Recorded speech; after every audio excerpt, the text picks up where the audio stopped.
Procrastination, they say, is the thief of time. Those who waste yesterday waiting for today will definitely waste today waiting for tomorrow.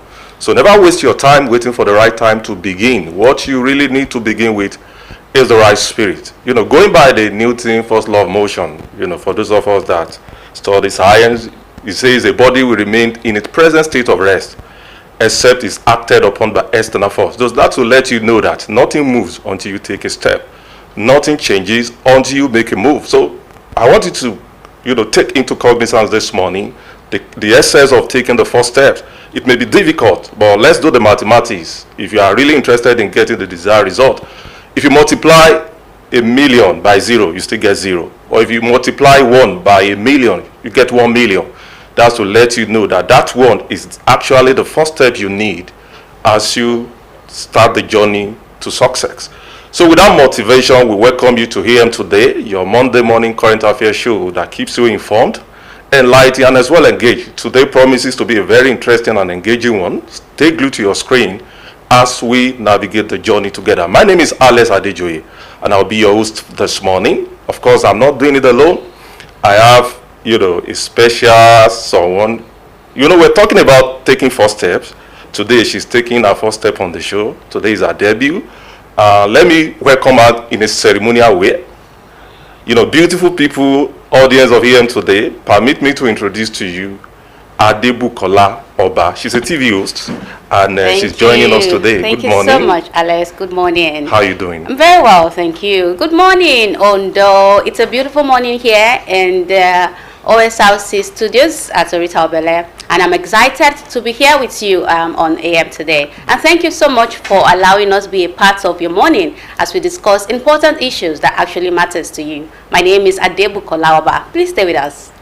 All right, we have so many important issues to discuss, to help you shape your decision, in terms of decision making. Of course, as usual, we're going to be heading straight to national dailies to check for stories making the headlines, and subsequently, when we are done with that, it will be time for our interview segment where we'll be having very topical and engaging discussions for today. All of these and more will form the menu on the show this morning. Stay with us. So, this morning I'm going to be taking stories from the Nation newspaper. I also have the Guardian and as well the Hope newspaper. I guess Bukola will take care of the rest of the papers.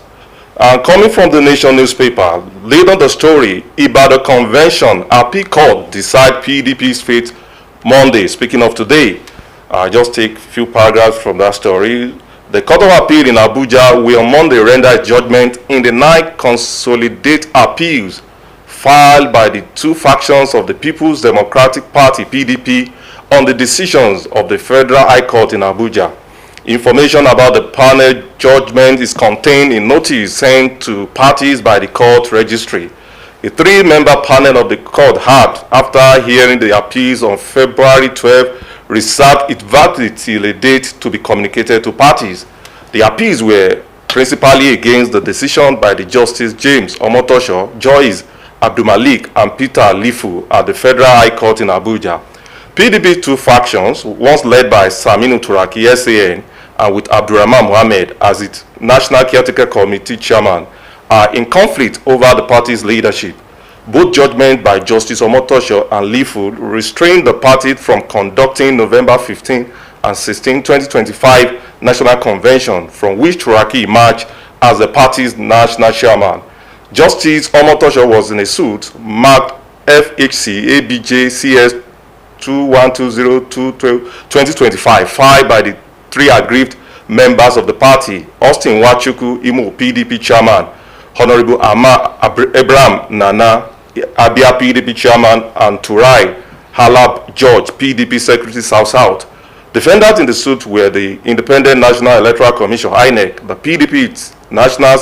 PDP, its national secretary Samuel Anyanwu, and the National Organizing Secretary Umar Bature, the NWC, and the National Executive Committee.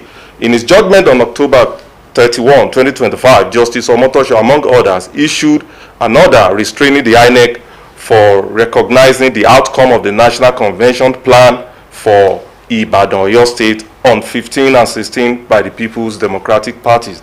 For details on that story, check the Nation newspaper. Okay, I'm going to be taking my first story from Nigeria Tribune. Ondo hasn't recorded terrorist attacks in recent years. Governor Aiyedatiwa.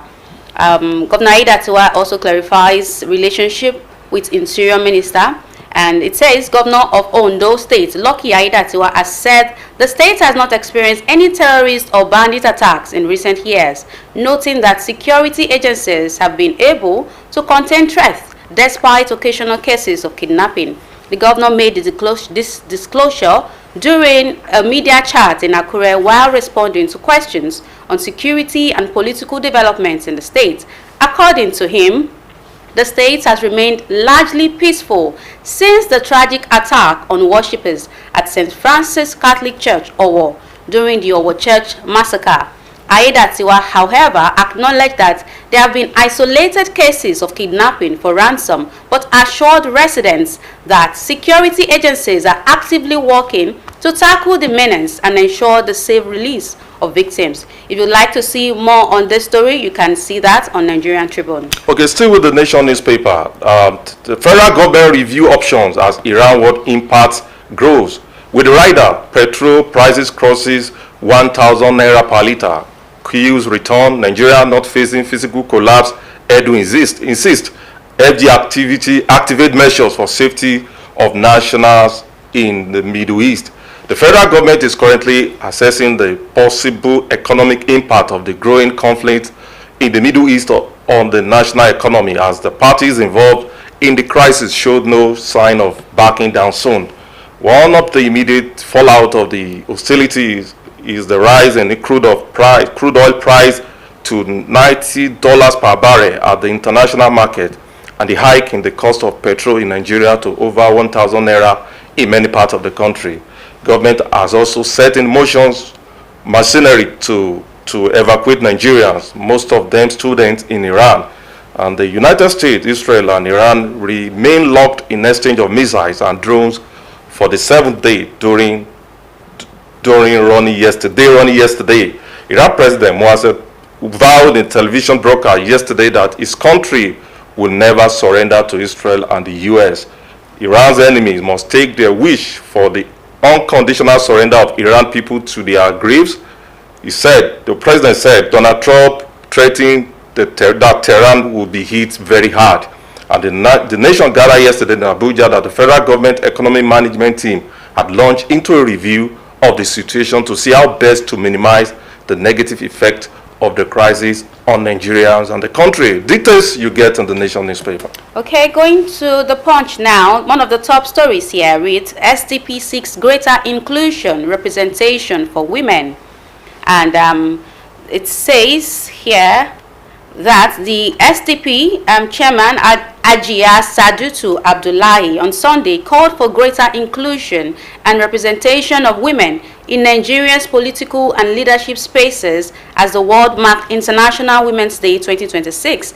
Abdullahi made the appeal in a statement issued in Abuja to honor Nigerian women, describing them as the backbone of society and commended their contributions across homes, communities, and politics. Her message comes amid growing calls by gender advocates and civil society groups for improved female participation in governance in Nigeria, where women remain underrepresented in elective and appointive positions. She said, women continue to demonstrate leadership and determination in shaping a better future for our people. Their voices and participation are essential for natural progress. The SDP women's leader also urged more women to actively participate in party politics by joining the party, noting that it remained committed to creating opportunities for women in leadership. More on that story you'll see on Punch newspaper. All right, Steve, away from the Nation newspaper now, moving to the Guardian. Petrol price may hit 1,400 per litre as Dangote refinery loading stalls. With the riders, marketers await possible repricing of PMS by Dangote refinery. Petrol loading reportedly halted as industry players await S deposit price review. Crude Crude oil surge amid Middle East tensions pushes prices towards $100 per barrel. Pump prices already average about 1,200 per liters. Petrol prices in Nigeria could rise to about 1,400 naira per liter this week as marketers await possible repricing of premium motor spirit (PMS) by the Dangote refinery amid rising crude oil prices, supply constraints, and logistic challenges. Multiple industry sources said the petrol loading had been halted at the refinery, raising expectations that a fresh ex-deposit price adjustment could be announced as early as today. The development follows a recent surge in the international crude oil prices linked to escalating tensions in the Middle East, which have increased feedstock costs for refiners and tightened supply across global energy markets.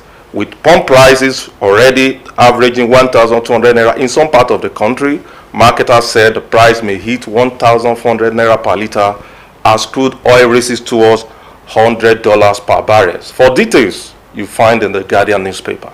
Okay, still on the Punch newspaper, I have here Nigerian, 2 suspected kidnappers arrested in Edo. The Edo State Police Command has arrested 3 suspected kidnappers, including a national of the Niger Republic, and neutralized another during separate operations across the state. The command's public relation officer, Eno Ikwedem, disclosed this in a statement on Sunday, noting that one suspect was killed after a 4-man gang engaged operatives in a gun duel. She added that 3 other suspects fled the scene, but police operatives are already trailing them.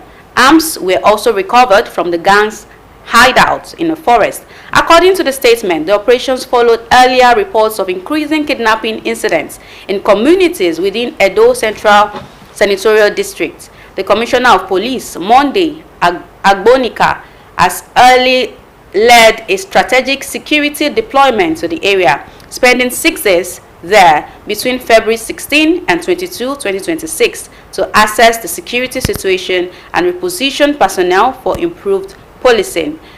For more details on this story, you can find that on Punch newspaper. Tinubu's reform driving growth in Nigeria mining sector, says Alake. The Minister of Solid Minerals Development, Dele Alake, on Sunday credited the rapid growth of Nigerian solid mineral sectors to reforms introduced by President Bola Ahmed Tinubu. According to Alake, the gains include an increase in the sector's contribution to gross domestic product (GDP), more foreign direct investments, and the country's rising profile as the best destination for mining. The Director General of the Mining Cadastral Office, Engineer Obadia Nkom, disclosed at the just concluded Prosecutors and Development Association of Canada PDAC conference held in Toronto, Canada. The minister emphasized Nigeria's readiness to partner with the credible investors committed to responsible and sustainable mining in Nigeria, addressing participants at the 27th Annual African Mining Breakfast, a high-level platform convening African ministers, industry leaders, and global investors for sustained dialogue on unlocking the continent's minerals wealth. It conveyed the need for synergy among African countries to unlock the vast potential in the sector. The ministry delegation also participated at the International Mines Minister Summit that had in attendance representatives from France, Chile, Saudi Arabia, DRC, Cameroon, Sierra Leone, Canada, Egypt, Australia, and IGF, World Economic Forum, among others. The details report you get on the Guardian newspaper.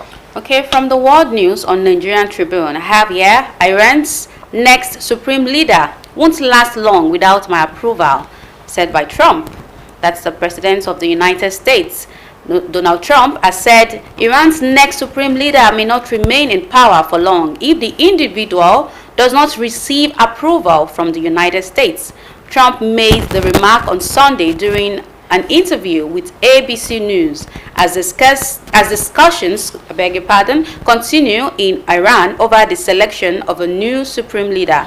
He's going to have to get approval from us, the president told ABC News. If he doesn't get approval from us, it's not going to last long. We want to make sure that we don't have to go back every 10 years.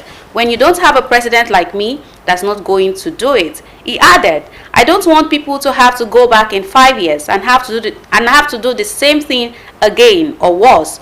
Let them have a nuclear weapon. When asked whether he would approve a candidate with links to the previous Iranian leadership, Trump said he could support such a choice if the person proves to be suitable. More details on that is on Nigerian Tribune. Okay, now to politics. 2027 polls will be Nigerians against bad leadership, says Obi. With the rider, she will vow to unseat Tinubu, fix electricity, insecurity, and unemployment. The presidential candidate of the Labour Party, LP, in the 2023 general election, Peter Obi, has said that the 2027 general election will be Nigerians against bad leadership. Obi made the remarks in Anambra State, where he officially registered as a member of the African Democratic Congress, ADC, on Saturday. The former governor of Anambra State, who has vowed to challenge President Tinubu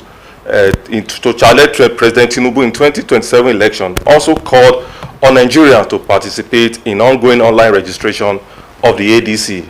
With the agreement of all national leaders, some of whom are here, we are flagging off today. I'm urging everybody to go online and register. Obtain your card.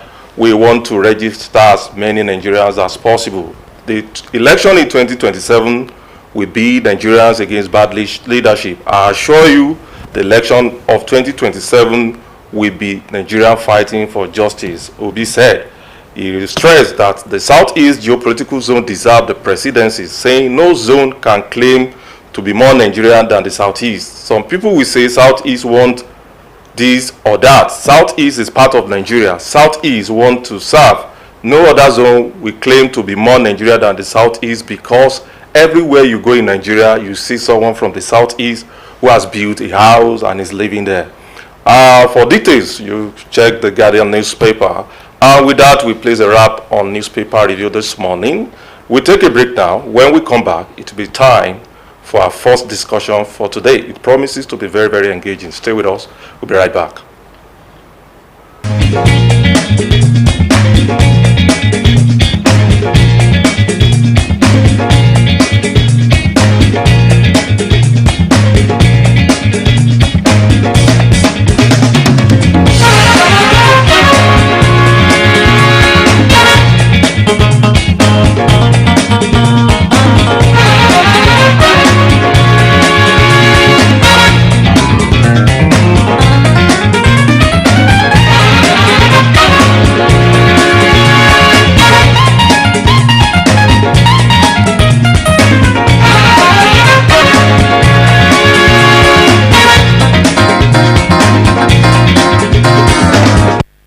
Chief Michael Adekunle Ajashin, born November 28, 1908, was a distinguished Nigerian educator, politician and statesman renowned for his integrity, commitment to democracy, and transformative impact on education in Nigeria.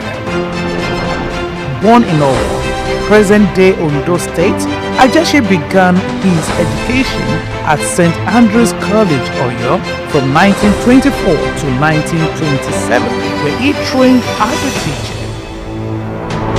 He furthered his studies at Fowler Bay College in Sierra Leone, earning a Bachelor of Arts degree in English, Modern History and Economics in 1946. He then obtained a postgraduate diploma in education from the University of London in 1947. Ajashin's career in education commenced with his appointment as principal of Imadi College in Owo in 1947. He was instrumental in staff development, encouraging teachers to pursue further training at institutions like University College Ibadan. In 1963, he founded Owo High School, serving as the first principal until his retirement in 1975. Ajashin's political journey began in the 1950s as a founding member and national vice president of the Action Group, advocating for policies such as free education, universal health care, and Nigeria's immediate independence.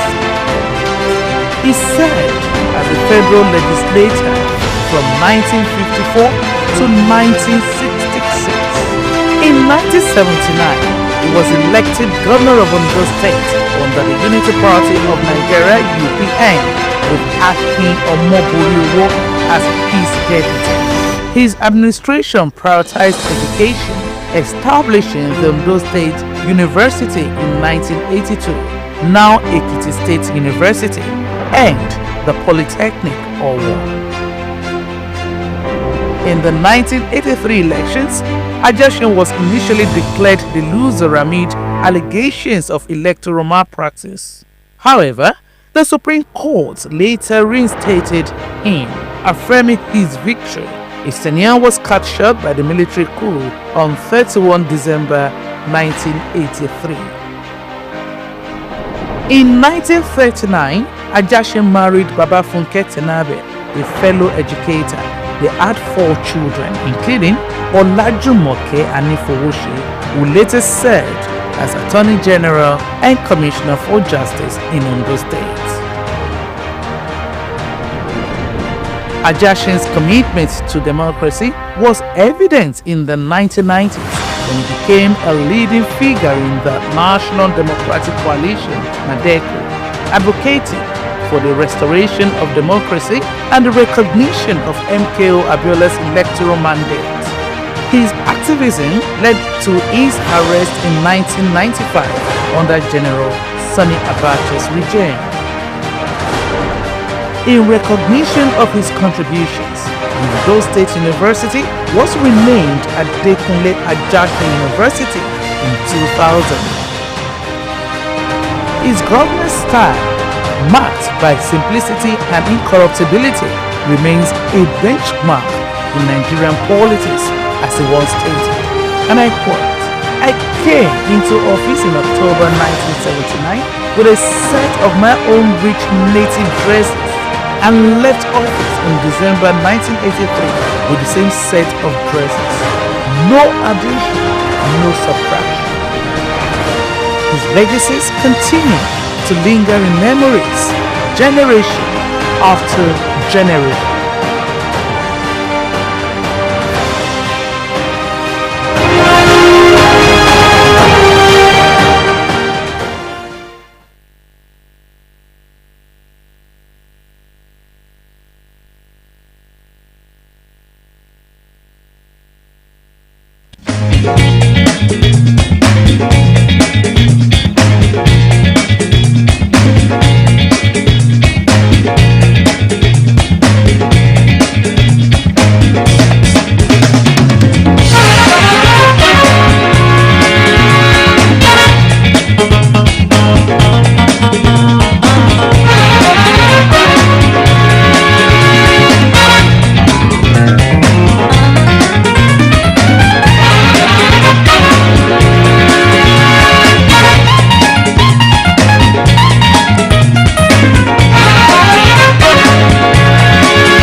All right, welcome back, and it's nice you're still there with us. You know, in the mood of celebration, yesterday was 2026 International Women's Day, and to that effect, we see it in very, very needful for us to, you know, just run commentary on what happened yesterday and possibly celebrate some of those heroines that have represented womanhood in course of trying to build a nation and building a better society for all of us to live in.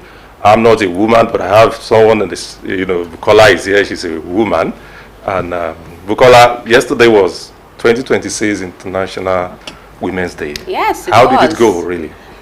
Beautiful celebrations. There were celebrations across, let me start with Nigeria, across Nigeria with summits, conferences, gatherings of women coming together to talk about the inclusion and the empowerment of women. And it's actually a beautiful thing to see that more women are being included in spaces and given more opportunity. The theme for this year for the International Women's Day is Give to Gain. And yes, it's emphasized more on the need to give women opportunity in order to gain something valuable in return. So it's encouraged society to give women opportunities in spaces, in political spaces, in socially, economically, and politically. So they should be given space so they can actually add more to the developments of society and Africa or the world as a whole.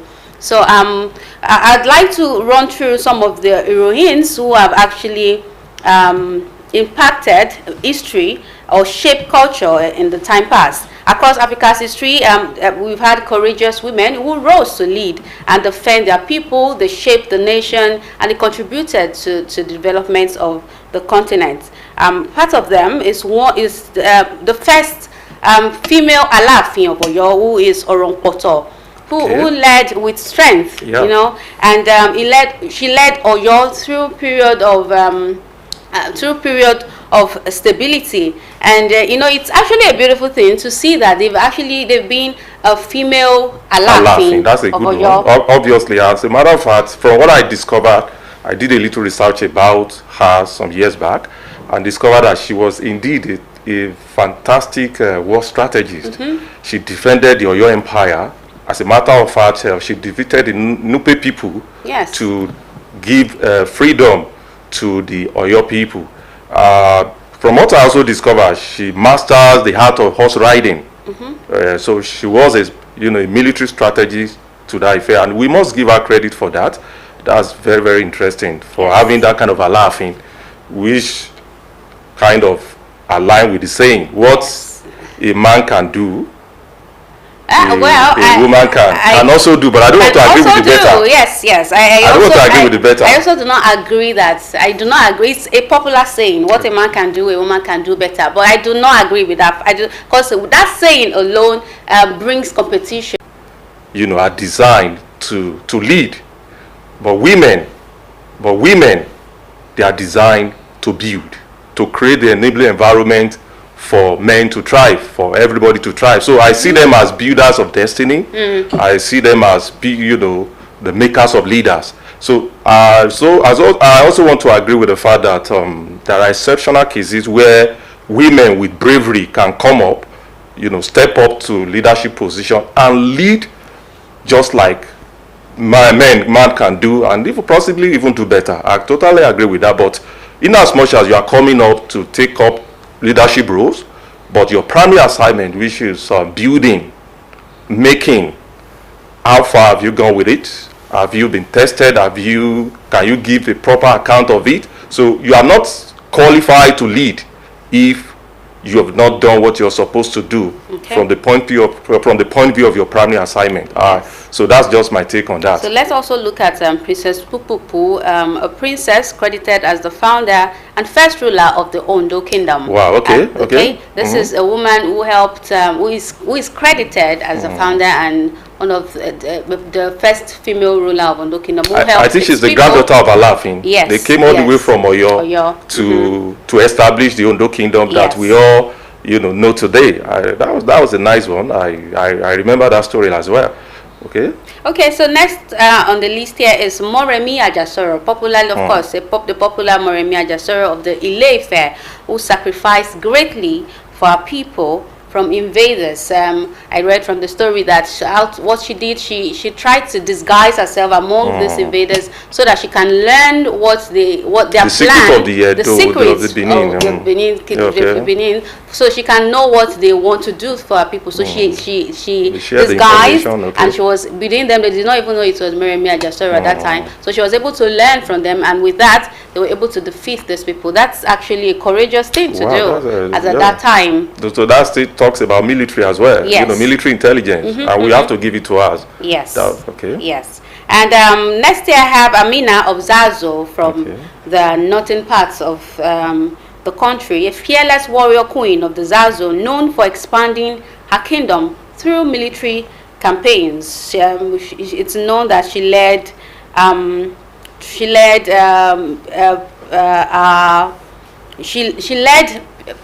the troops at that time in the northern part of the country. In the northern part of Zaria, to precise, to combat invaders at that time. So these let's also go. Let's even go to other countries of the world. That's South Africa. There's the princess of Zulu Kingdom, Princess Ukabayi.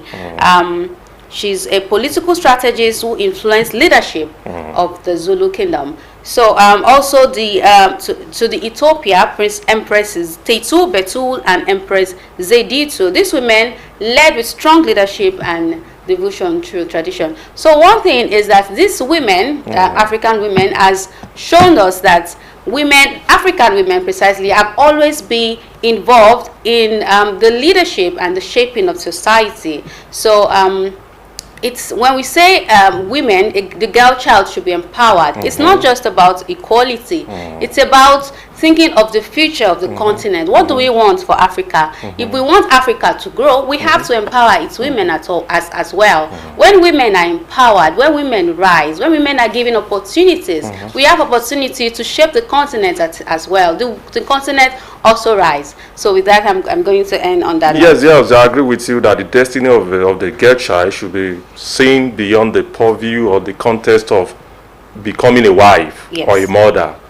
Like I said earlier, that they are the builder of the society, but it must start with the home, start with the family, and then from there it can advance to building society and possibly taking positions of leadership. So women are powerful. You know, without women, the world is incomplete. Is incomplete totally. We must agree with that, and we must also emphasize and credit those that are actually represented the concept of womanhood in our society and beyond, and we give them credit. Beautiful women out there. Once again, I don't know if it's too late to wish them happy. It's not too late. It was just yesterday. Happy International Women's Day to every woman out there. Your courage, your strength, your resilience is being celebrated. Thank you for being a part of the development and the shaping of society. You're celebrated. All right, let's take a break now. When we come back, we'll be discussing very important issue on grassroots development and governance, the sustainability of grassroots development and governance as the Ondo State a case study. Stay with us. We'll be right back.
Fashiranti was born on May 11, 1926 in Ushu, a proud community within Akure land. He has lived nearly a century of influence, service, and unshakable moral leadership. A nationalist, Awaist, teacher, and Yoruba statesman, his life reflects the enduring values of the Yoruba concept of Omoluabi, wisdom, humility, and uprightness. Though raised in Ushu, it was in Akure, the capital of Ondo State, that his legacy took deep roots. He became one of Akure's most illustrious sons, not only for his achievements, but for his principles.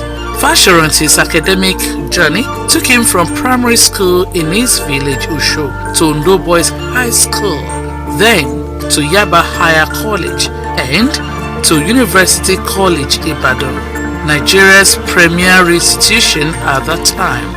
Abroad, he earned a diploma in education at the University of Hull and a master's in educational administration from Maguire University in Australia. He spent the best of his early years teaching and building schools, driven by a belief that education was the foundation for national development. He served as a teacher and principal in several schools across the Old Western region. Upon retiring from public service, he founded Omolere Nursery and Primary School, Akure High School, and St. Francis Academy, named after his late wife, Frances Awoshika. But Fashiranti was not just a classroom figure. He was a committed follower of Chief Obafemi Awolowo, a true Awoist in ideology and practice. Like Awolowo, he believed in federalism, regional development, free education, and justice. In 1979, he was appointed Ondo State Commissioner for Finance under Governor Adekunle Ajashi, another Awoist, where he helped shape fiscal policies that prioritized the people. When the June 12, 1993 election was annulled, the most credible in Nigeria's history, Fashiranti joined pro-democracy forces across Nigeria and the Yoruba nation, speaking truth to power. He was a strong pillar of the Nadeko movement in Afenifere, the platforms he used extensively to voice his resistance against military tyranny. In 2008, he became the national leader of Afenifere, where he preached unity, accountability, restructuring, and the preservation of Yoruba identity. Under his calm but firm leadership, Afenifere remained Nigeria's conscience even in turbulent times. His commitment to justice was tested in 2019 when his daughter, Mrs. Funke Olakunri, was tragically killed by suspected herdsmen on the highway. Even in grief, he chose the path of peace, calling for national reform, not revenge. In 2021, at the age of 95, he stepped aside from Afenifere leadership, demonstrating once again that power for him was never about position but about purpose. As Nigeria marked its democratic milestones, his name was never far from national praise from presidents, governors, intellectuals, and common people alike. In 2025, on his 99th birthday, he renewed his hope in Nigeria under the leadership of President Tinubu, calling it a path to progress and greatness. Today, Paruba Fashiranti is not just an older statesman, he is a national symbol, a bridge between generations, a compass for Yoruba politics, and a moral voice for Nigeria's future. He represents what leadership should be, not loud but lasting, not forceful but firm, not selfish but sacrificial.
All right, it's now you're still there with us. We head straight to our first discussion for today, and we have our guest in the studio already. And we are talking on the concept of grassroots development. You know, to what extent, what are the effects, what are the impact in the lives of citizens? And Ondo State will be our, guide this morning. And the topic says strengthening grassroots governance for sustainable development in Ondo State. And to join us in this conversation is the chairman Akure Southwest Local Government. Akoko South, I beg your pardon, Akoko Southwest Local Government, Honorable Ayo Ajana. Good morning, sir. It's a pleasure to have you on the show. Good morning, too. So now, let's start with the issue of autonomy. It has been a long-standing issue, and recently the Supreme Court gave a ruling that the local government should be given the privilege, the opportunity of controlling their resources, financially speaking. So now let's talk about the impact of that decision. What would be the impact for local government and governors in Nigeria? Thank you very much. The impact of that judgment is going to be very far-reaching. Okay. The major component of that judgment is to return governance to the grassroots, okay, where local government will have the opportunity of taking decisions as to the direction of development of each of the 774 local governments in the Federation. But the fact remains that before now, there has been a joint activity between the state and the local government. And you have various institutions that are already in place, even some status or an act of either the state parliament or the federal government that is already governing these processes. And all this area will still be needed to be looked into and fine-tuned in alignment with the judgment of the Supreme Court for proper implementation. What areas are we looking at that needs to be fine-tuned before these rulings can be truly observed and thank you very much. Complied with? During the administration of the President Olusegun Obasanjo and that of our rival leader, Chief Adebayo Adefarati, we used to hear this concept of zero allocation as far as the local government is concerned. And I think that's what gave rise to this joint account allocation committee between the state and the local government. I think then the problem is that you now find a situation where some local government find it extremely very difficult to pay even staff salaries, while others have the capacity to do that. And it was realized then that it would be a bit very impolitic for a local government, for one local government to be able to pay salary and the other one unable to do similar things. And that is why this issue of joint allocation, joint account allocation committee was put in place in each of the states to see that at least there are some first charge, the addition of salary, primary health cares, even security. I think today now we have the Amotekun, which is the baby of the local government. There are still some operational expenses that is being carried out, which this account jointly manage among all the various strata of the local government with a view to ensure that every aspect of the local, irrespective of your allocation for the government or your capability to generate internally generate revenue, are being carried along for some basic services, so that you will not have the issue of industrial unrest or service failure in some location while the other one will be enjoyed. So all these things will be, and some of these activities are backed by law. So for us to want to go back to the full autonomy, all this law will still be needed to be looked into. In fact, some of the institutions too will still be needed to, because before now you find that like the primary care unit used to be under the purview of the local government. The maternity, the health centers, they used to be, until they now brought them under the state government. It's a unit under the state. I think they have a permanent secretary guided us. So if you are talking of autonomy now, how do you reabsorb this section back to the local government? These are the things that we need to be critically looked at and assessed with a view to ensure that going forward there will not be any confusion or distortion within the system. All right. You've made mention of that the autonomy, or there are factors that need to be considered before the full autonomy is implemented.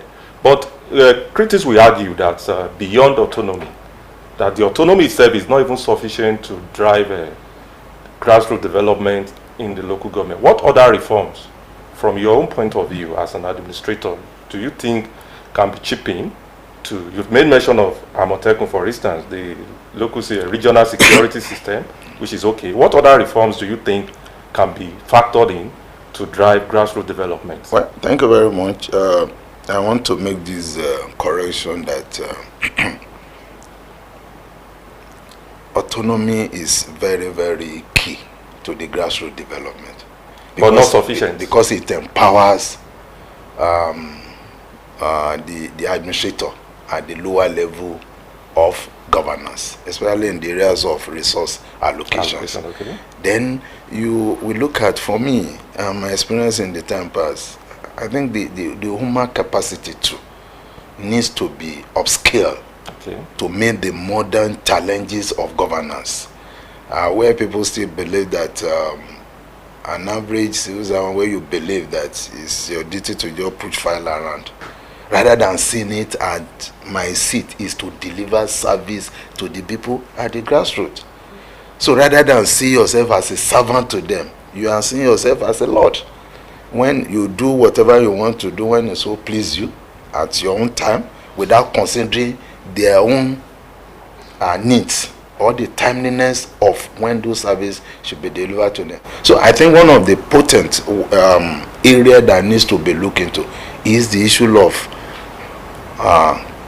capacity enhancement and utilization of the workforce and the local government level, because they must be brushed up either by way of training, either by way of education, either by way of reorientation to meet the modern challenges that, yes, development must be ingratiated in the grassroots. Okay, so rural. Let's look at infrastructure like rural roads, which remain critical to the local economy, particularly for agricultural community. So many food items consumed in urban areas come from the rural communities, and by consequences, poor rural road networks makes it difficult for farmers to transport food to the market. So what specific roles are local governments playing in improving these roads in supporting agricultural productivity? Your assumption is absolutely correct. I can't fault that. Okay. And that's informed our administration immediately I took over. Okay. I met two graders in the local government which are not functioning. In fact, one has been there for years that is not working, and the other one in space of about 6 months that is not really working. So our first challenge then was to repair those graders. And since we have done that one, and I may share my experience with even this morning, a remote farmstead, I still receive a call there requesting that they should come and grade their road that leads to their farm. And my response is that, well, I'm very sorry, I'm not aware you have anything of such. That when I get back to the station, I will call the Department of Works to go out there. So what we are doing principally in my own local government is the issue of grading, like I said, should not be a Christmas thing. It should be everyday thing. Except we are being hampered by rainfall or the terrain at that particular time. So we have undertaken, in fact, the second grader now that is not really working optimally now. I mean, just a few days ago, I asked for a comprehensive report on that. We need to change the tires, we need to do this one, and I've said that, okay, they should put up a letter. So we are going to call in an expert to look at it holistically, repair that one. So the point we are making is that grading should be one of the basic response. It's not something that they should ask for. For example, at our end, last year and this currently now. Our graders are on the farm road now. I think they are somewhere in Aguajai after Oba now, clearing road. In fact, we've walked on the street. Our focus now is on the farm now, before the rain setting, so that the opportunity for the farmers to bring their food to the town. Okay. Probably maybe if you can, that one could even help to reduce the cost of agricultural products when we make it so easy for them. Okay, sir, beyond roads, let's talk, what other infrastructure, let's talk about water, primary health care, markets, should the local government prioritize more in order to stimulate rural development? I think the first thing would be education. Okay. Education is very key, because for some of us, if not for the opportunity we have to access Western education, probably we wouldn't have been where we are today. So our focus is on how to stimulate primary school enrollment in our locality. Okay. Because we believe an educated citizen will be much more enlightened and very easy to govern, unlike the one that doesn't really know what is going on. Peculiarly in my local government, the challenges we are having with the issue of market is the road marketing or trading, if I say it like that. The structures, environment. Yes, you see, most of our markets are along the road, and most of them prefer to come and ply their wares or trade their wares on the road, abandon the stores and everything. And I think we've done so many things with sensitization. Even sometimes on 2 or 3 occasions I find myself coming to the market to talk to them. Don't put you, because of the risk that is involved, because each time there's an accident, we are not talking of 1, 2, 3 casualty. It's always a scope actually. But it appears that our people are so much enamored with this morning benefit rather than their own life. So for us, we've decided that probably we have to copy some templates from Lagos, where we are putting some iron barricades. We are going to measure it between the road and the market. We are putting it there to separate the road from the market. And our focus now, we're looking at the market in Oka, the one at Iwaro, and another one at Oba. And Akungba too will be addressed once the issue of the dualization of the road is completed. So I think that one will deter our people, because for me, I believe that it is only when you have a life that you can spend the money you are making. Absolutely. If the life is lost, and one life lost, just too many. It's so very, very saddening. Okay, sir.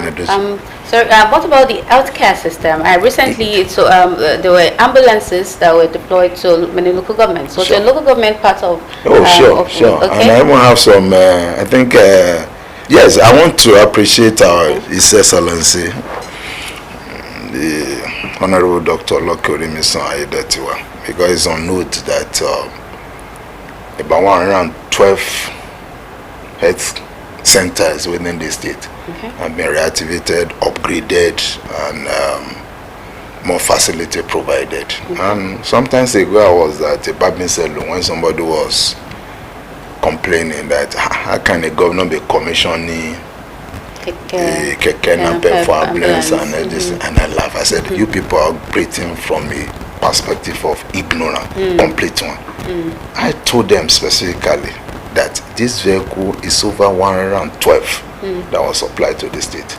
That I have one in my own community, because I went there to monitor the progress of the work going on in my own community in Oba. And just last week I was at the maternity, the health center at Akungba. I saw another one there. In fact, I asked my mate there to snap me with that picture, which I sent to that person. Because if this one is from my community, you say it's state money, that this thing. So in a way, but erroneously people believe that this vehicle is meant to convey people who are seriously sick and this one. I said no, it's just for us to navigate the rural areas, to carry drugs, vaccination materials from one location to the other as fast as possible. You know that some of the vaccination need to be kept in a very conducive environment to avoid the situation of spoilage and what have you. Yes. Then even if there's any emergency within the community, rather than looking for Okada or any other thing, those people can easily, the ex facilitator can move there to evacuate such a person to that distance. Yeah. So if the road is not good, if the road are not too motorable, just like we're experiencing, where are you talking of ambulances? Yeah. And Buses, ambulances. yes, and they and- are not designed for such topography. Thank you very much. And you know even the cost of acquiring each of these things for this. And So, eventually it will be counterproductive. thank you. Yes. So for me, I believe that rather than being people with, I'm sorry, in quote, myopic mind, or maybe where they have some hate in their mind, vilifying the government, I think this concept should be encouraged because it's never a new thing in Ondo State. Like somebody pointed out, I think the administration before the last Okay. initiate the same thing which everybody adjudged to be successful. So for us, for anybody talking about one keke na pempa ambulance being commissioned, I think that person is highly incorrect. All right, thank you, Honorable Commissioner, for that correcting that notion. Chairman. So, Honorable Chairman, permit me, for correcting that notion. I still want to take you back to the issue of road infrastructure. Yeah. We know that the rural roads are very central to local economy. And I want to know what efforts or to what extent are you mounting prayer on federal government or possibly the state government to get their needed attention in fixing this road, or possibly looking at the what it takes to take ownership of this road in terms of construction and rehabilitation. Thank you very much. You know, we run a constitutional democracy. And by that I mean you have trunk A road, you have trunk B, you have trunk C, which is assigned to each segment of the government strata. And So the rural roads are out of your jurisdiction? no, it's not out of my jurisdiction. Okay. What I'm saying in essence is that they are within my own jurisdiction. Okay. So that's the point I'm making, that everybody have their role. But then we have a government of collaboration. Okay. So which means that handshake must exchange in a manner that give growth, prosperity and development to our people. We don't need to mount prayer.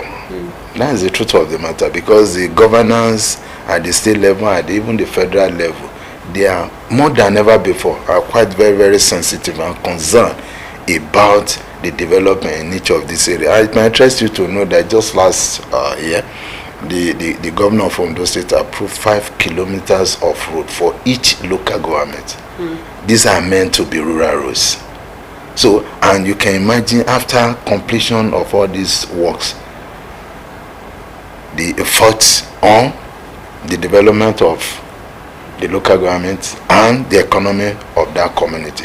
So, but you realize that it's a simple basic economics principle that human wants are insatiable, Okay. because there's no resources to match up with that one. But I believe that government in a way is prioritizing all these development areas, especially the issue of roads, to ensure that, and that's the more reason why at the local government we are much more ever than before encouraged to continue to grade and upgrade all these rural roads so that they can be motorable, and that one will lessen or improve on the mobility of people, goods and services from one end to the other. Let's talk about women. Yesterday was International Women's Day, where women are celebrated globally for their participation in social and economic development. So we know that women and vulnerable groups form a significant part of the rural development. So in your community, what are some initiative the local government is implementing to further empower women, both economically and socially? Oh, thank you very much. As the headsmen of the local government, we have so many policies initiated from the generality of the people. Okay. But specifically, we identify some groups for there is a special treatment, and these are the people that women, the youth, the students, and we try to develop a specific program for them and to meet their need. Just in December, we launched a program we refer to as aged welfare scheme, whereby we give a stipend of 20,000 naira to people above the age of 70 years who are not a retiree on a monthly basis. But we launched that program in December, but we accumulate an arrears for 4 months, which was paid to them, and the next 3 months will be launched by next week on the 18th and this time. So after that program, I sat down to recheck the list, and I now observed that no, not even the list. I look at the attendance, and I found out that there's a preponderance of men than men in that district. And quickly we ask, what can we do? Okay, we now decided that Christmas is here. In fact, it was even, yes, we started planning, but unfortunately we could not execute it before the Christmas and the New Year. What we did was just to identify 5 widow and elderlies in each of the wards. We have 15 wards in my local government. We have special 5 people, that's about 80, which we now give them a cash, at least to encourage them. If it's because you realize the fact that they are quite old, you don't expect that they should still be running around and all that, but that won't really augment their standard of living, and maybe in a way give them reason and joy to be alive. Beyond that one, this issue of gender segregation, sometimes I'm sensitive to it, but much as lies within our power, as much as possible, we always look at it. Just like this morning, we're talking, I was just ruminating on a program that we want to carry out this on Thursday, this thing. And the first thing that came to my mind is that my essay that I said should be compiling the list, that I'm afraid this girl should not just come up with a list of all men kind of a thing. And on my own, I started thinking, okay, women in this one, women in this one, women in this one. I started doing a mental idea of who they are. So once he brought the list, I would just say that invite one person from this place, invite one place, so as to ensure that we carry our women along. And beyond that one, God helping us as our finances improve. One of the things we want to do is, I've actually met quite a lot of them. Women is the dressing, tailoring. I think yes, with market women, they have their group of women which comes around and this thing. We are looking at a product for them, whereby we want to support them. I mean, like an empowerment thing to support them in their business. All right, thank you, Honorable Chairman. I want us to talk about community engagement now. How well are you engaging or driving along citizens at the local government level? And as well, what is the synergy level, or how heavy is the synergy between the local government administration and the traditional institutions? Superb.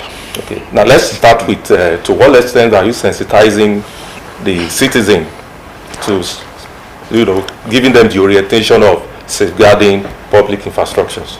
As the chairman of the local government, I can't be in every community at the same time. And that is why the role of the traditional institution is very, very key. And one of the challenge I faced when I came here is that predominantly we have about 8 or 9 major communities within the local government, but you are just having only 1 or 2 traditional ruler on the throne. Maybe the rest are vacant or regent or what have you. And part of the effort that has made, even the one that is so protected, they've been on litigation for over 20-something years. Really? Yeah. But to the glory of God, we've resolved the issue, and there's a king in that community right now. And another one that was just approved, but the whole thing, they were full dragging, and we've resolved it. So within the past 1 year, we've had 2 traditional ruler in place now, and the remaining one we are working towards it, and God helping us. We are taking this measure because we realize that we can only mobilize, engage our people through the traditional rulers, because for anybody being a king of any community, it's a very good measure of respectability and honor.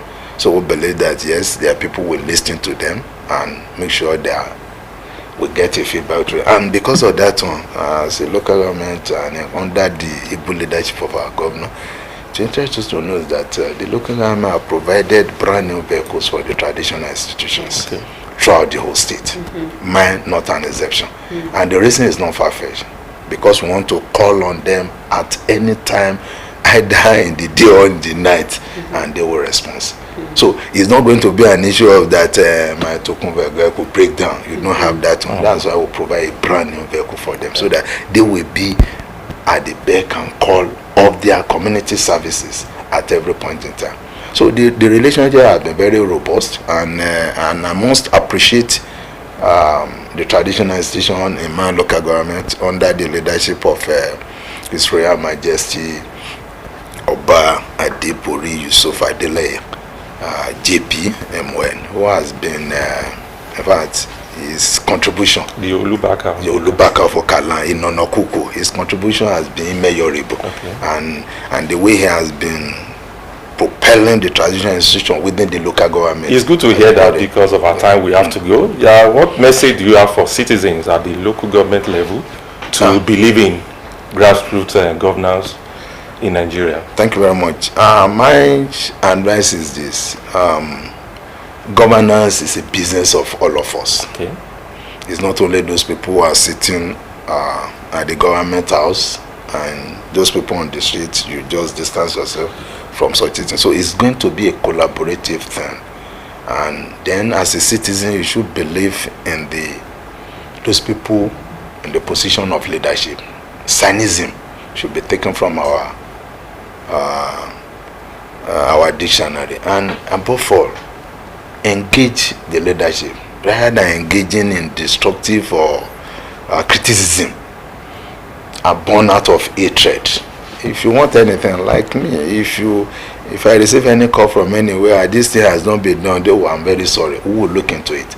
We might not be able to attend to it immediately, but be rest assured that I will have it at the front burner of the table, and when we have opportunity, that should be done. So in that wise, it makes, yes, I'm the one in charge, but I'm not aware of the problem there, but you have drawn my attention to it, and we have attended to it now, and it galvanizes development, rather than going to town and be condemning and be destroying those people who are at the end of affair, rather than engaging them. All right, Honorable Chairman, we have to go. We really thank you for your time. Honorable Ayo Ajana, Chairman Akoko Southwest Local Government, thank you for coming. Thank you very much. Really appreciate you. Thank you very much. We'll be having a very interesting discussion with the chairman on governance at the grassroots level. I believe you've been well enlightened, and that will go a long way in helping you making the right decision. So we take a break now. When we come back, it will be the time for the last leg of discussion for today. It's TM today. Stay with us. We'll be right back. Chief Michael Adekunle Ajashin, born November 28, 1908, was a distinguished Nigerian educator, politician, and statesman renowned for his integrity, commitment to democracy, and transformative impact on education in Nigeria.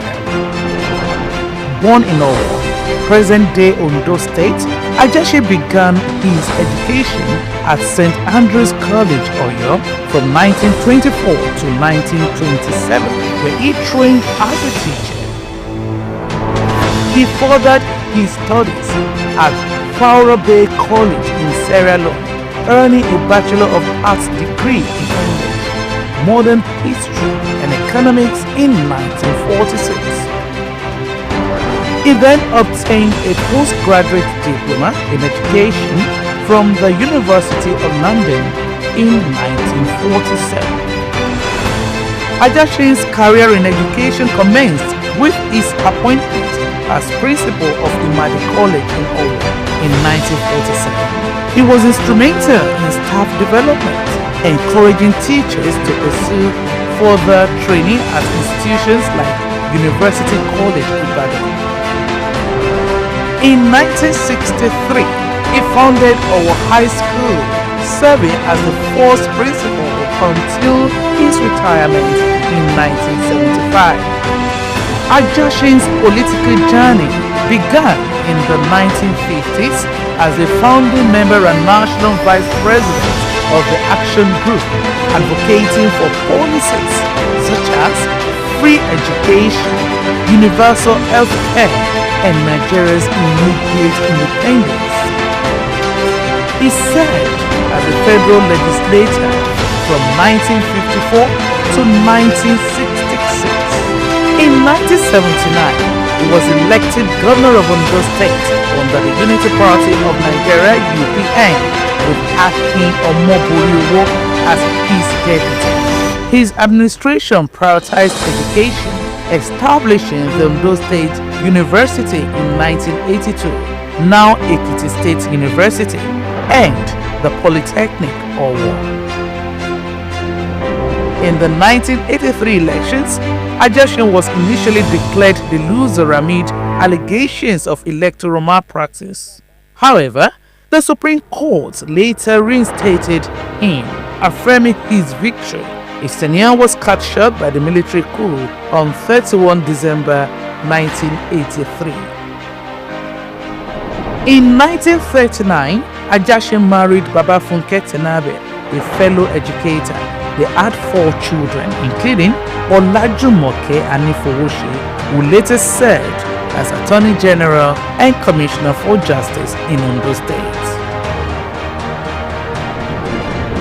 Ajashin's commitment to democracy was evident in the 1990s when he became a leading figure in the National Democratic Coalition, NADECO, advocating for the restoration of democracy and the recognition of MKO Abiola's electoral mandate. His activism led to his arrest in 1995 under General Sani Abacha's regime. In recognition of his contributions, Ondo State University was renamed Adekunle Ajashin University in 2000. His governance style, marked by simplicity and incorruptibility, remains a benchmark in Nigerian politics, as he once stated, and I quote, "I came into office in October 1979 with a set of my own rich native dresses and left office in December 1983 with the same set of dresses. No addition, no subtraction." His legacies continue to linger in memories, generation after generation.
Famuyide Fashiranti was born on May 11, 1926 in Ushu, a proud community within Akure land. He has lived nearly a century of influence, service, and unshakable moral leadership. A nationalist, Awaist, teacher, and Yoruba statesman, his life reflects the enduring values of the Yoruba concept of Omoluabi, wisdom, humility, and uprightness. Though raised in Ushu, it was in Akure, the capital of Ondo State, that his legacy took deep roots. He became one of Akure's most illustrious sons, not only for his achievements, but for his principles.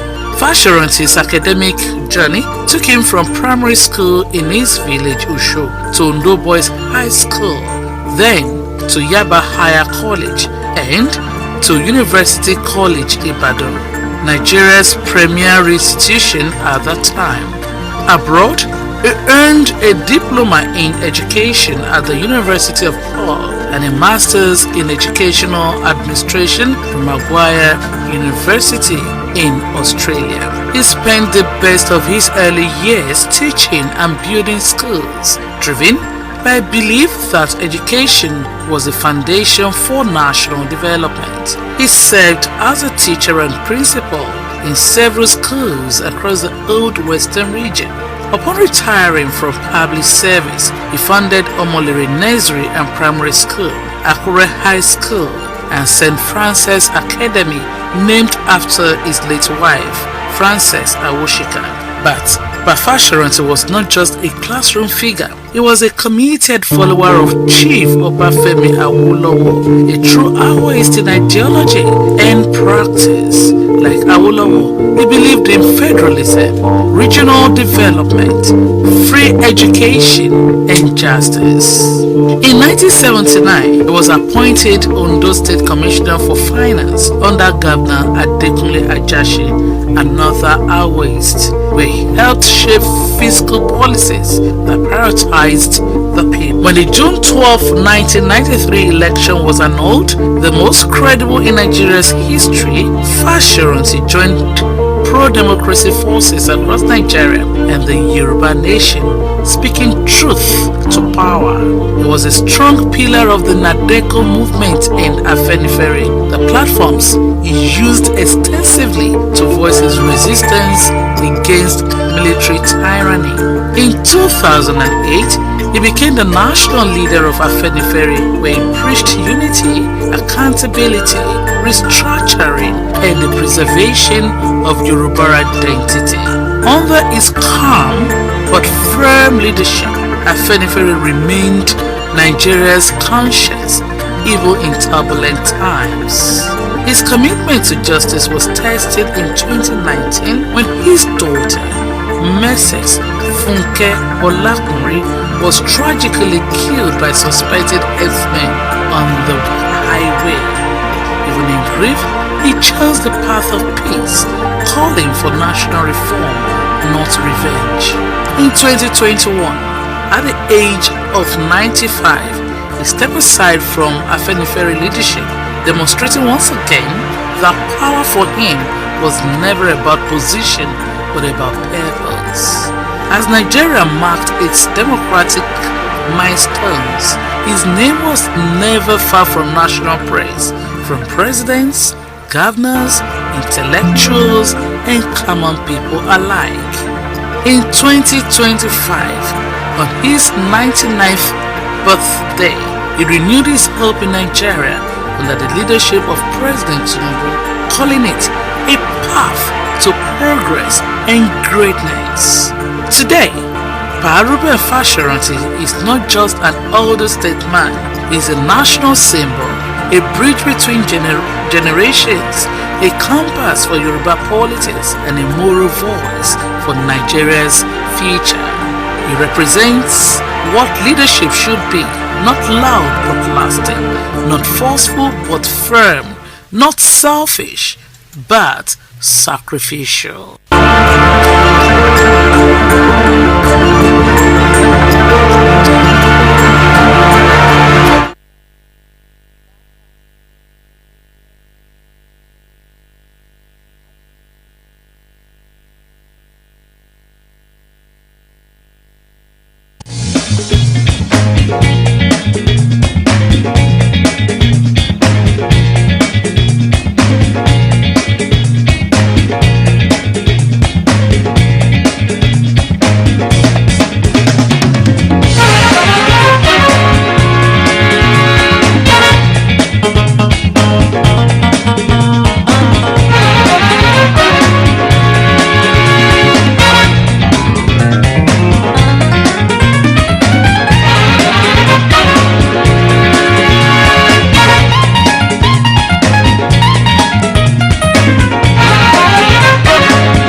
All right, it's nice that you are still with us. Now we move to the next discussion for today. And still in this mood of celebration of the 2026 International Women's Day, we see it needful for us to actually discuss women in the creative sector, speaking of the film industry. And I want to look at the opportunities that are inherent in that industry for women, and as well the challenges that are still persist within that cycle. So we are going to be looking at it from the point of view of professionalism, and we have a professional in that field, and together we'll be shaping the discussion this morning. So we are being joined live by a movie producer, Momo Spain. She's joining us live to tell us what are the opportunity, the evolving opportunities in the movie industry. Good morning, Mrs. Spain. I hope you can hear me clearly. Yes, I can. Good morning. Thank you so much for having me. All right, thank you for joining us. Now, let's talk about you. What inspired your journey, or what shaped your journey into the movie industry? Is it all because of about passion, or just the lucrativeness of the business? So can you tell us what actually inspired your journey in that industry? Well, it certainly started with passion. Okay. I think anyone who goes into the film industry, particularly in Nigeria, but really anywhere in the world, if you go into it simply because of the money aspect, then you might burn out very quickly, because it takes quite a while to get to the point where you can have like a steady and reliable income from filmmaking. So certainly it started with passion. I actually fell in love with the idea of filmmaking while I was at university studying something completely different. I had the opportunity to work as a PA for a very popular musician at the time, and she was shooting a music video and had invited me to come and support that music video. Just run around, do some errands, help with things around set. And that was my first exposure to film, and from that day I was hooked. So even though I was already planning a career in a very different corporate direction, I really started to open my eyes for more opportunities in film. I would kind of volunteer myself to read people's scripts.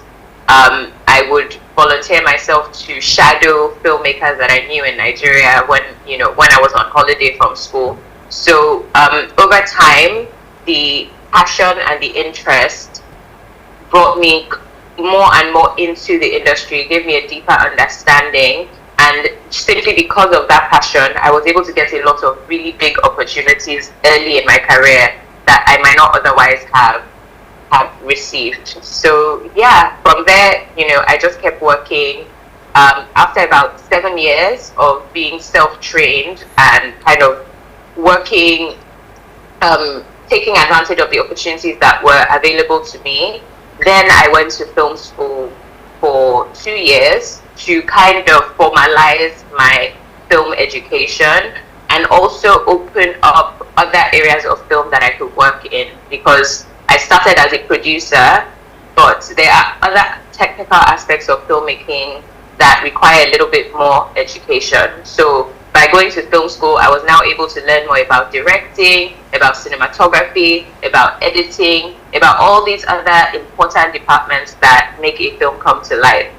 And then after film school, because of that knowledge that I gained at film school, I was able to now transition into more directing roles, and now I see myself both as a producer and as a director, and that's kind of been my journey so far. Okay, thank you very much for sharing that with us. I've seen some of your movies. It appears that your storyline, telling the toll of female gender narratives and female lead stories. What is the motive behind that, or is just based on decision? What tell us the motive behind telling your story from the positionality of women? So I've always been very passionate about telling women's stories. I think as early on in my filmmaking career, I had to start to think about what is important to me? What kind of stories do I want to tell? What kind of stories am I drawn to? And what kind of stories do I want to see more of?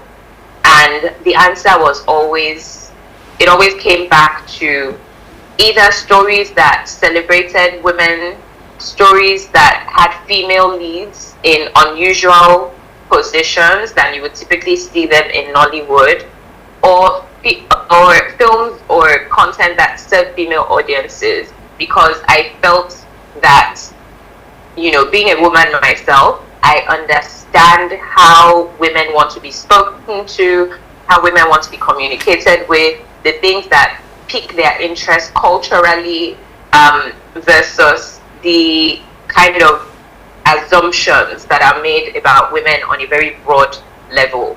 I also wanted to fight against some of the stereotypes and stereotypical storylines that... So sorry about that. It's like we are dealing with network issue there. Okay, Bukola. Yes. She said something very interesting that what actually inspired that, telling okay, it's like we're back. Films and actresses. Hello? Yes, sir, we are with you. We can hear I you. lost you for a second, but we're back now. Okay. Okay. Ultimately, I just wanted to create a space where I could tell the kind of stories that I was passionate about, and I am passionate about stories that celebrate women and speak to women. Okay. All right, Mrs. Payne, the film industry is often perceived as male-dominated, but in your perspective, what opportunities... Sorry, I can barely hear you. Okay. I don't know if you're speaking. Can you hear me? Can you hear me now? Can you hear me? A little bit better now, yes. Okay, the film industry is often perceived as male... Sorry, it's gone again. Okay, okay, what about now? Okay. Okay. Can you hear us now? Can you?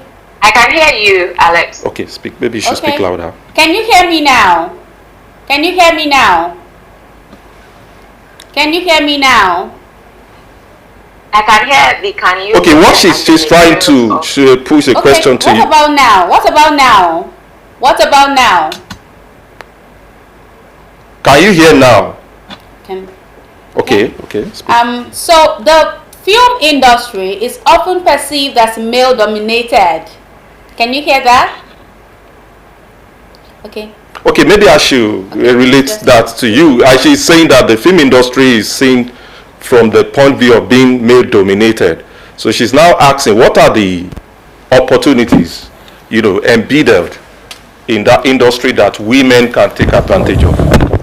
Is that the question? Yes. Okay, great. Thank you. Yeah, thank you so much. That's actually a great question. I think actually film is one of the few industries in Nigeria where women actually dominate a lot of the areas. Okay. I'm sure you will see from the success of the box office, you'll see that probably the whole top 10 highest grossing films ever in Nigeria are produced by female executive producers, directed by a female director, or having several female leads. So our industry has actually gotten to the point now, at least I would say the global facing side of the industry, the side of the industry that goes to cinemas, the premium level of the industry that goes to cinemas, that streams on international platforms like Netflix and so on. Those level of films are actually heavily dominated by women on the business side, right? Of course, on the technical side, cinematography, editing, there's certainly still an imbalance of men to women. And for me, that's where a lot of focus should be and where a lot of opportunities lie. I think people misunderstand, or sometimes people do misunderstand how the technical aspects of filmmaking work, and with anything technical, I think it can tend to skew towards men. But these days, we see more and more female cinematographers in the Western world doing amazing things. There's a certain level of intention and understanding that technical female filmmakers are able to bring to their films that is very different from what a man in that same position would do. Okay. So for me, pushing more women into those technical areas, like don't be scared of the computer-based filmmaking. Okay. Don't be scared to get into editing. Don't be scared to pick up a camera and start filming. Okay. You know, don't be scared to be a grip person. The grip person. Okay. Hello. Screenwriting, yes. The screenwriting. Yes, screenwriting. Yes. You know, women are. You know, a lot of women already do screenwriting and producing. I would say naturally, women are naturally inclined to produce because producing requires a lot of logistics, organization, multitasking. So you will always find women dominating those producing roles. But as far as directing, as far as cinematography, editing, being a lighting designer, you know, a gaffer, being a grip specialist, any of those heavy lifting jobs, there are less and less women. So one of the biggest things that I'm hoping to do through my production company Plus Translate is to really drive more women into those technical aspects of filmmaking, simply to create a balance and to show women that there's no aspect of filmmaking that you cannot do. You can jump in anywhere if you have the natural interest and ability to do so. Okay, so you're saying women should explore more cinematography, editing, and screenwriting. The technical aspects of filmmaking. Yeah. Okay. So what are some major barriers that women still face in filmmaking, especially in Nigeria and Africa as a whole? I mean, I definitely say access, and that's why access is one of the other big things that I'm trying to solve through my company. And by access, I mean, we know that a lot of the big opportunities in film are in Lagos, right? But it doesn't mean that people outside of Lagos should not get the opportunities to be in film. And pardon me if I'm skewing more to kind of premium and cinema and, you know, streaming platforms, because ultimately that's what we all aspire to, right? All of us have started in the grassroots of filmmaking, of making small films in our local areas, you know, making a short film in Ibadan, or, you know, doing being on set with like a popular Yoruba film producer. Yes. So those levels of films that we see on YouTube, that we see on AppMax sometimes, there is a lot more opportunity there. But if you're a filmmaker who wants to compete on the world stage, I think my message is more geared towards you. And that access is important for people to feel like they're part of the industry in the first place. If you are based in Abuja or Lagos or even Ibadan, you might get regular opportunities to work if you are interested. But ultimately, even if you are interested and you don't have access to production sets, then it makes it very difficult for you to follow those dreams. However, you always just have to start somewhere. My suggestion for the roadblock of access is to look for companies that will allow you to contribute virtually to whatever their production is. Not every member of set needs to be physically on set. Thank you, Mrs. Queen. I have to cut into your flow because we are really running out of time.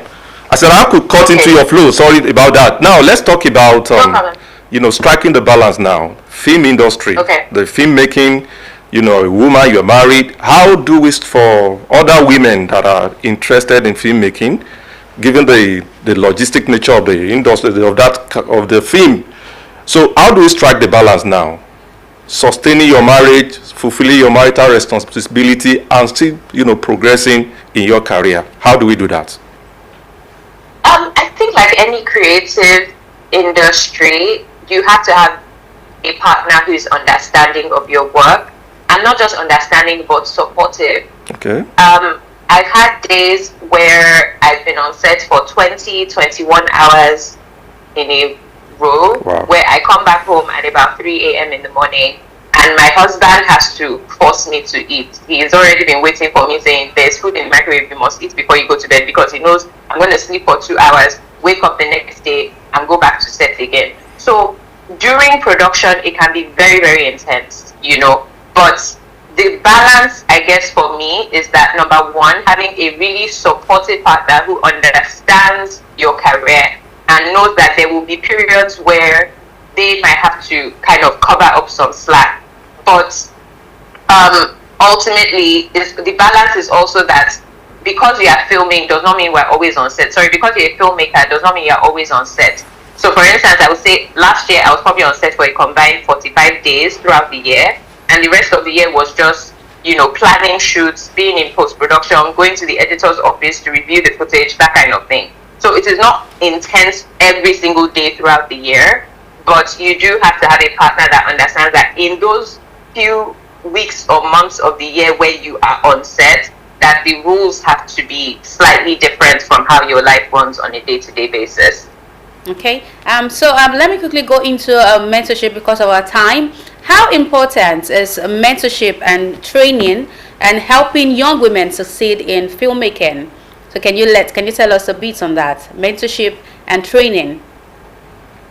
It's extremely important to me. I wouldn't be where I am in my career today without so many amazing mentors who took the time out to teach me, to give me opportunities, and to expose me to the right way of doing things. So mentorship is extremely important. I have mentors till today that give me context around certain areas of filmmaking where I feel like I need a bit more education. So super important. And for me, the way that I'm able to contribute to mentorship is by having a production internship program at my company. Okay.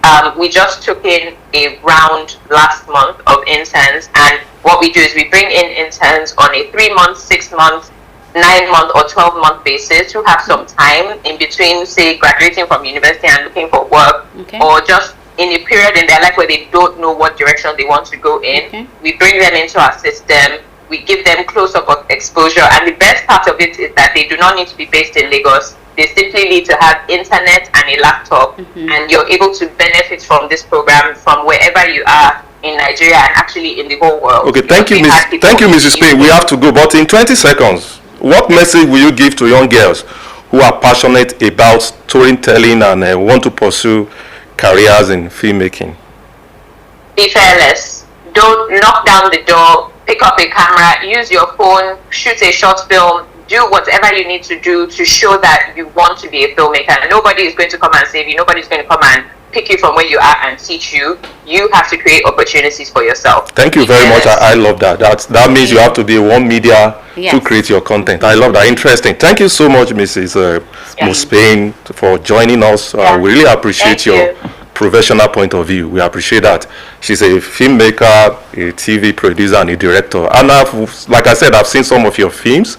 You're doing greatly, and we expect more from you. Thank you so much. Thank you. Thank you. Thank you. All right. Bye. Thank you so much. Bye. So, you've heard from it all that it's now up to you to pick up your camera. If you are interested in that line, pick up your camera, write your stories, and get your story communicated across. And this is where we'll be dropping it on AM today. I believe you've been well engaged and as well informed. It has been a very interesting journey so far. Next week we'll return with another exciting edition. Don't forget that the conversation continues on all our social media platforms. Scrolling on the screen right now. Subscribe, like, comment. We really want to hear from you in terms of feedback. Alex Adejoye is my name. I'm from Spooky. It's time to go. Thank you, and that's where we draw the curtain on AM Today. Thank you for being a part of this morning on AM Today. See you again soon. Bye. Goodbye.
ọ̀tá lulẹ̀ àwọn ọmọ ayé gbirigbiri wọlé olóde. ọmọ alára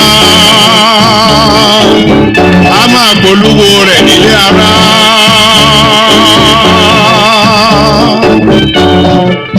ọmọ ajérò a máa polówó nílé ìjérò. bẹ́sí ń bá pé òbí kò ṣolúwo mi o. Awólọ́wọ̀